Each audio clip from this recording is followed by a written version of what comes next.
You cannot be for the peaceful coexistence of the world and the use of a nuclear program and be for genocide in Syria by supporting Assad.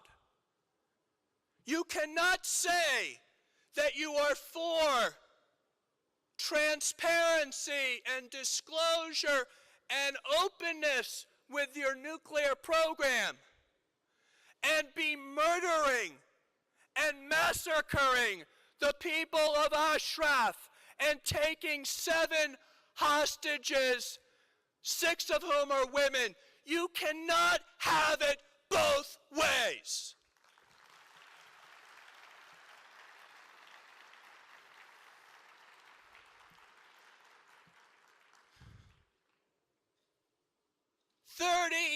Nearly 35 years ago, my father chose sides in a historic fight of that time, and that was whether the United States was going to continue to support apartheid in South Africa.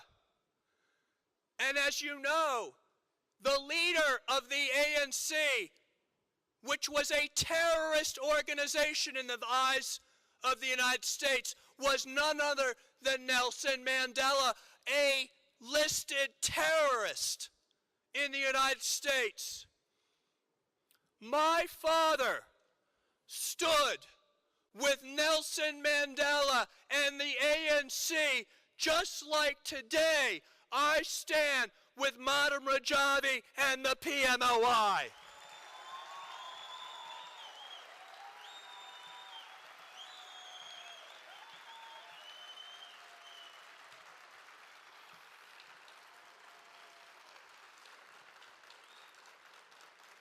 And you know,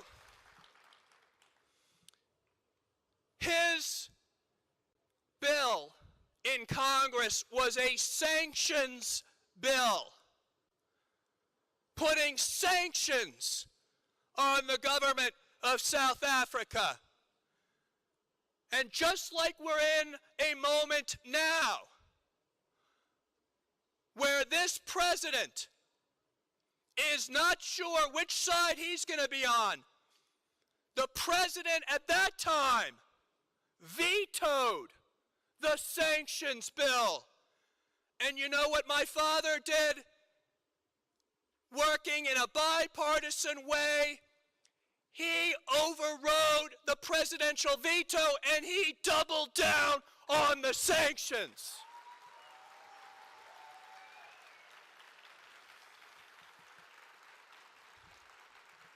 So, I am a student of history because those who fail to learn from history are doomed to repeat history.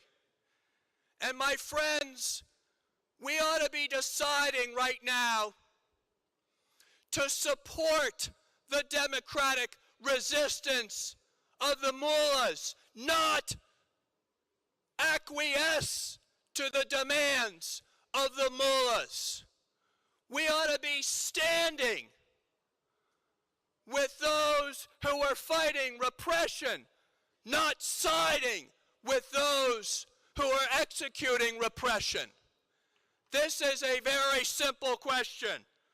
Of which side do you want to be on? So I have always said, any agreement on a nuclear program must be true in its principles, and it must also measure whether Iran is following its rhetoric when it says it wants to be a peaceful, non-nuclear nation. It cannot say that and continue to deny the rights of its own people.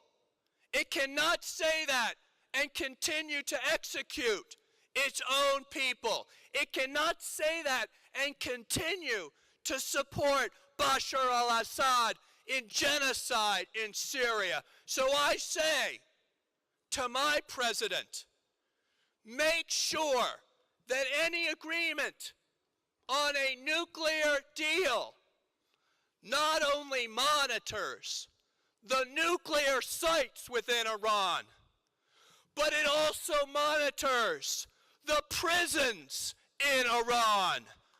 And it also monitors the support for terrorism overseas. That it also monitors the state of those 7 hostages. We cannot have it both ways. And so when this historic time, either to side with the past or the future, is before us, not only the United States, but the international community, I hope that the United States and the international community will make the right choice, and that is to stand on the side of the people of Ashraf and to stand on the side of protecting the dream of freedom. And that is why I'm always so proud to say, Man Irani Hasta.